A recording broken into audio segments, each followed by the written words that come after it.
नमस्कार, मैं हूं मदन राज और आप देख रहे हैं राज तक न्यूज़। मैं इस समय बलिया में हूं और बता दूं कि उभाव थाना के अंतर्गत एक ग्राम सभा आता है मुबारकपुर परती पर। और बता दें कि विधानसभा बेलथरा रोड सुहेलदेव भारतीय समाज पार्टी के विधायक हंसुराम हंस का क्षेत्र है। और बता दूं कि कल एक बहुत दर्दनाक घटना हुई, उसी को लेकर हम लोग पहुंचे हैं। और कैसे एक तरह से कहा जाए तो घोर कलयुग कहा जाए, यानी साफ साफ नजर आ रहा है। तो हम बात करेंगे दादाजी जी से पहले। दादाजी, आपका नाम क्या है? हरदेव। हरदेव। आपके कितने लड़के हैं? 3। क्या नाम है? क्या नाम है दादा? एक जना मर गए ना, जेठरा का जयप्रकाश ना। अच्छा उनसे माझी लला तिनका जय नारायण ना। अच्छा। छोटका बाना वाले। तो जयप्रकाश को बोले क्या? बता दें कि हमारे साथ पंकज चौहान है, इनसे बात करेंगे। चौहान जी, बताइए कि जो मरे हैं आपके क्या लगते थे? बड़े पापा। क्या नाम था? जयप्रकाश चौहान। जयप्रकाश चौहान के कितने लड़के हैं? 3। क्या क्या नाम है?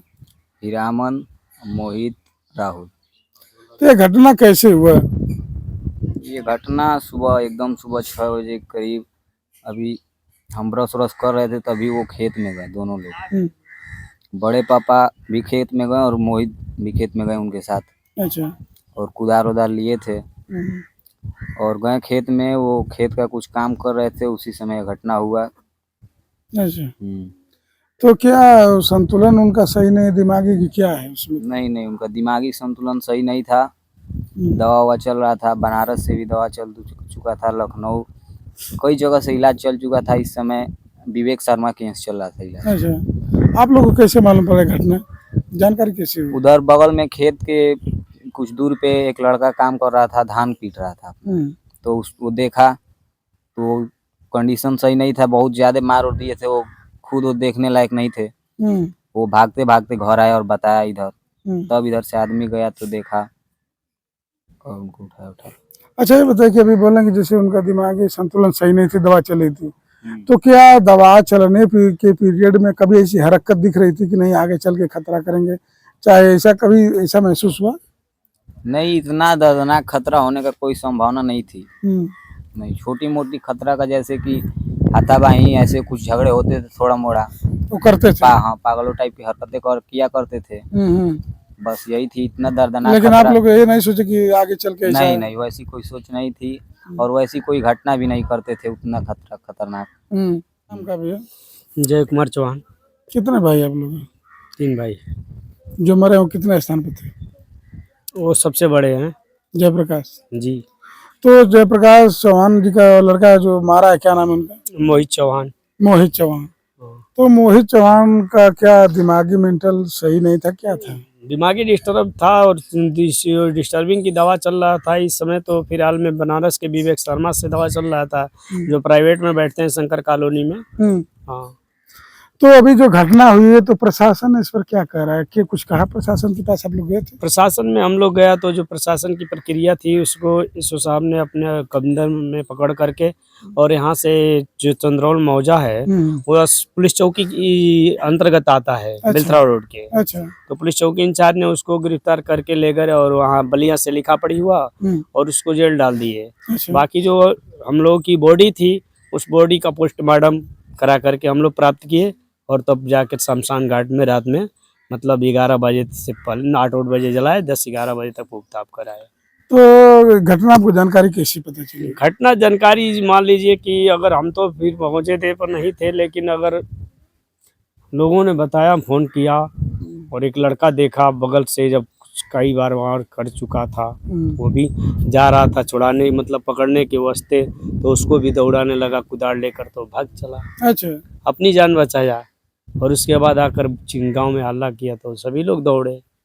तो प्रशासन को कौन फोन किया, आप लोग की कोई और फोन किया था? अभी अब बात मुझे मालूम नहीं है, मैं घर पे मौजूद हालत में था नहीं। अच्छा। हाँ। तो प्रशासन बुलाया था वहाँ थाना आपको? हाँ, वहाँ थाने में हम लोगों ने जब यहाँ सरकारी बुलाया और बॉडी लेकर के गए थे हम लोग, प्रशासन मौजूद था।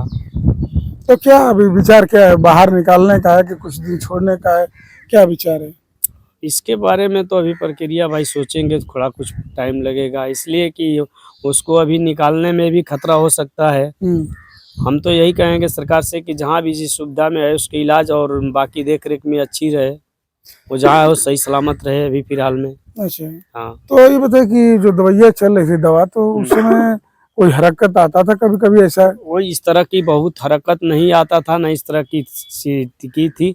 अगर कभी अगर जमीन पे लेट उठ जाता था थोड़ा सा इधर उधर, लेकिन इस तरह की नौबत नहीं थी। इस तरह की हरकत इतना बड़ा खतरा नहीं था कि नहीं आगे चल नहीं, इस के? तरह की अगर हरकत मुझे मालूम होती तो भी भाई को मारने से पहले इसी को मैं छोड़ देता, जिस समय घर छोड़कर भागता था छोड़ देते। अच्छा, बीच बीच में घर छोड़ के भागते भी थे, हाँ, तब लोग पकड़ के लाते थे? पकड़ कर लाते थे, दवा इलाज कराते थे, इसको बहुत दवा कराए हैं, कोई अपने वास्ते छोड़े नहीं। अच्छा, तो अभी विचार है कि जहाँ है वहीं पड़ा रहे तो? भाई परिवार है, खतरा लग रहा है कि वापस आएगा तो कहीं? हो सकता है आए तो मान लीजिए कि वह खतरा कर सकता है, उस दिन में सिर्फ उसमें दवा इलाज चले कुछ दिन रहे तो हो सकता है कि उसकी दिनचर्या बदले, चाहे कुछ मनोबल बदले। तो प्रशासन से आप लोग बोले हैं कि अभी हम नहीं चाह रहे हैं अभी फिलहाल? तो प्रशासन से तो मैं नहीं अभी यह बात किया हूँ कि मैं नहीं चाहता हूँ उसको, लेकिन वो खुद ही बड़े साहब जो यहाँ के थाना अध्यक्ष हैं वो उसको दबोच करके कहे कि, बल्कि मुझसे कल पूछे तो मैं कहा कि इसका इलाज चल रहा है। उसने बताया कि जेल में भी डॉक्टर हैं, इसका इलाज देख रेख के दिमाग से चेक करके चलेगा। हाँ, इसको पर कानूनी प्रक्रिया में ही डालना पड़ेगा। हम कहें कि सर डाल दीजिए। सावित्री देवी। कितना लड़का हूँ? 3 लड़का हुआ। ये कैसे मरला? मोहित चौहान का दिमाग सही ना रहे का रहे? दिमाग सही ना रहल। दवाई वही चलत रहल? दवा चलत रहल। अच्छा, हाँ। तो कब मालूम भल कि मोहित चौहान मार दिले हूँ? अरे सुबह कुदार लेके गए ना, माटी उठी देखे खातिर गए ना, बोए खातिर गुरी उरी बनावत में पता ना कि कैसे मार दिया ना, केहू जान देख ना पाओ। तो कब आपका लड़का कब थे लोग? 3 जना। तो का मोहित चौहान के निकलने के विचार है? नहीं सर जी, अब मत निकालने जा, नहीं तो कहीं कुछ कह दिया फिर डर है? डर बाटे। अब रही कुछ दिन ले, हम कोनो के बिना रह ना जाता, कैसे हम देखब हमारे बाबू के? तो कहाँ वैसे मोहित चौहान? बलिया के भाव था ना? अब का जानी है लोग, जाने लोग कहाँ जानकारी ना? हम ना जानते। अच्छा, कहानी बता दूं आपसे कि जयप्रकाश चौहान के 3 पुत्र, उसी में एक मोहित चौहान है। उनका दिमागी हालत सही नहीं है, घर वाले बता रहे हैं, उनकी माता जी हैं और जयप्रकाश चौहान के भाई साहब हैं।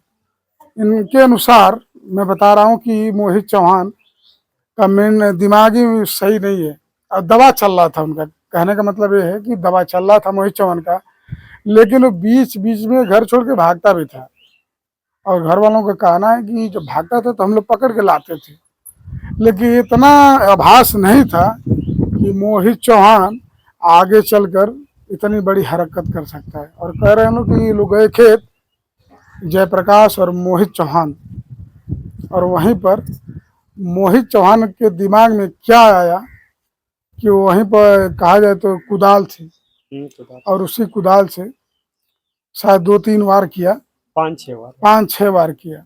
और उसके बाद आप समझ ही सकते हैं कि क्या हाल होगी जयप्रकाश चौहान की। और किसी ने देखा भी, और देखा तो जाकर छुड़ाने की कोशिश भी की, लेकिन वो हाथ में लेके कुदाल भांजने लगा। तो जब भांजेगा तो वो भी अपना जान बचाएगा, वो भी आवाज़ किया और किसी ने प्रशासन को फ़ोन किया।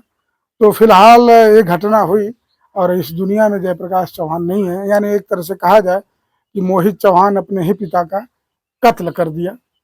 कानूनी तौर पर तो यही देखा जाएगा, बाकी फैसला तो जज साहब को देना है। लेकिन फिलहाल मोहित चौहान इस समय भाई साहब बता रहे हैं कि मोहित चौहान बलिया में नहीं है, बलिया जेल बन रहा है, इसीलिए उसको मऊ जेल में रखा गया है। तो ये थी खबर। बाकी अपनी क्या राय कमेंट बॉक्स में जरूर लिखिए। ऐसे खबरों के लिए राज तक न्यूज़ चैनल देखते रहिए। जनपद बलिया के उभाव थाना के अंतर्गत चंद्रौल गांव के रहने वाले मोहित चौहान ने अपने पिता जयप्रकाश चौहान पर कुदाल से हमला कर दिया। इस संबंध में पुलिस को सूचना मिलने पर पुलिस ने तत्काल घायल को अस्पताल भिजवाया, जहां डॉक्टर ने घायल को मृत घोषित कर दिया। इस संबंध में उचित धाराओं में अभियोग पंजीत करने के साथ ही अभियुक्त को गिरफ्तार कर पूछताछ की कार्रवाई की जा रही है। मौके पर पुलिस फोर्स मौजूद है। शांति व्यवस्था संबंधी कोई भी समस्या नहीं है।